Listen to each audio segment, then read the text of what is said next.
ஓம் சாந்தி. B.K. Surajbhai அவர்களின் தாரணை வகுப்பு. பகவானுடைய மகா வாக்கியம்: குழந்தைகளே, உங்களது இந்த ஈஸ்வரிய வாழ்க்கை மிகுந்த மதிப்பு வாய்ந்ததாகும். இதில்தான் நீங்கள் ஜென்ம ஜென்மங்களுடைய அதிர்ஷ்டத்தை உருவாக்கி கொண்டிருக்கிறீர்கள். இந்த வாழ்க்கையில்தான் நீங்கள் பிரபுவை சந்திக்கும் சுகத்தை அடைகிறீர்கள். மேலும் பாபாவிடமிருந்து அனைத்தையும் பெற்றுக்கொள்கிறீர்கள். ஜென்ம ஜென்மங்களுடைய நமது ஆசைகள் என்னவெல்லாம் பகவானிடம் நாம் வேண்டி வந்தோமோ அவற்றை இந்த நேரத்தில் பாபா வந்து பூர்த்தி செய்து விடுகிறார். எனவே நாம் மிகுந்த அதிர்ஷ்டசாலிகளாவோம். மேலும் நமது வாழ்க்கை மிகுந்த மதிப்பு வாய்ந்ததாகும். இந்த வாழ்க்கையின் அற்புதமான கணங்களை வீணாக்கிவிடக்கூடாது. நண்பர்களோடு வீண் பேச்சு பேசுவதில் நேரத்தை விரயமாக்கக்கூடாது. ஒவ்வொரு எண்ணமும் உலக நன்மையின் காரியத்தை செய்யும். நமது ஒவ்வொரு நொடியும் மிகுந்த மதிப்பு வாய்ந்ததாகும். இதில் நாம் பாபாவுடைய பெரிய பெரிய காரியங்களை செய்ய முடியும். நாம் அநேக ஆத்மாக்களுக்கு நல்ல அதிர்வலைகளை பரப்ப முடியும். இயற்கையை மாற்றுவதற்காக தூய கிரணங்களை அனுப்ப முடியும். எனவே நமது வாழ்க்கைக்கு நாமே மதிப்பு கொடுக்க வேண்டும். இன்று உள்நோக்கு தன்மையோடு தனிமையில் அமர்ந்து ஆழமாக சிந்திக்க வேண்டும். எனது வாழ்க்கை எத்தனை மதிப்பு வாய்ந்தது? அதன் முக்கியத்துவத்தை உணர்ந்து நான் செயல்படுகிறேனா? அல்லது இந்த வாழ்க்கையை எங்காவது நான் குழப்பி விட்டேனா? யார் மோதல்களில் தனது வாழ்க்கையை கழித்து கொண்டிருப்பாரோ அவர் புத்திசாலி அல்ல. யார் துக்கம் மற்றும் அமைதியற்ற தன்மையிலிருந்து விடுபடவில்லையோ, யாருக்கு பல பலன்கள் கிடைக்க முடியும் என்றாலும் அவற்றிலிருந்து தன்னை வஞ்சிக்கப்பட்டவராகவே வைத்திருக்கிறாரோ அவர் எத்தனை விஷயங்களை இழந்து விடுகிறார். நாம் அமைதியாக சிந்தித்து பார்ப்போம். இந்த வாழ்க்கையை நான் எவ்வாறு கழித்து கொண்டிருக்கிறேன்? நமது விலை மதிக்க முடியாத நேரம் மகிழ்ச்சியில் பாபாவுடைய காரியங்களை செய்தபடி கழிந்து கொண்டிருக்கின்றனவா? யக்ய சேவையில் கழிந்து கொண்டிருக்கின்றனவா? அல்லது நாம் அங்கும் இங்கும் பார்த்து கொண்டிருக்கிறோமா?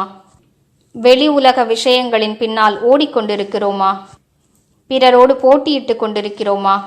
கலியுக கடைசியில் காம விகாரம் உச்சத்தில் இருக்கிறது. பேராசை கூட சிகரத்தில் தான் இருக்கிறது.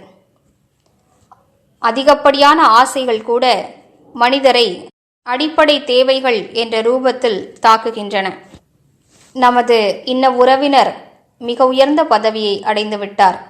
அவரது குழந்தைகள் கூட நல்ல பதவியில் இருக்கிறார்கள். செல்வம் இல்லாததால் நம்மால் அந்த நிலையை அடைய முடியவில்லை என்றெல்லாம் உலகத்தவர் நினைக்கிறார்கள்.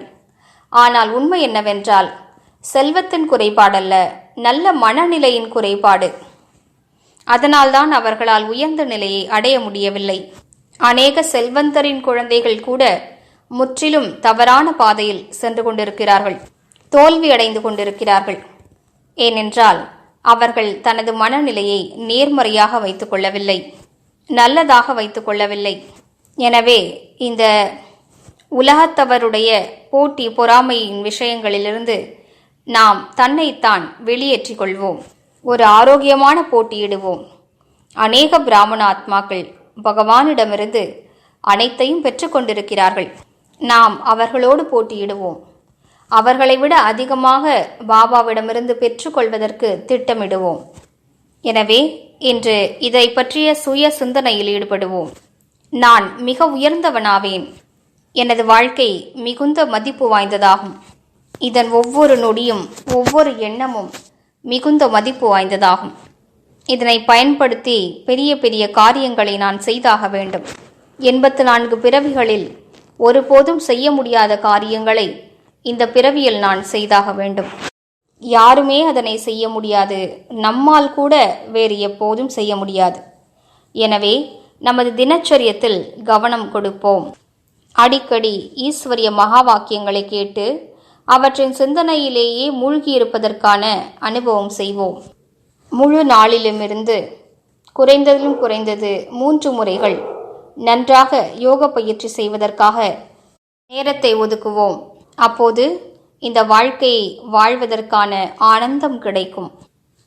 மேலும் பயிற்சி செய்வோம். மேலே இருந்து பாபா தனது அமைதி நிறைந்த கிரணங்களின் மழையை என் மீது பொழிந்து கொண்டிருக்கிறார். ஓம் சாந்தி.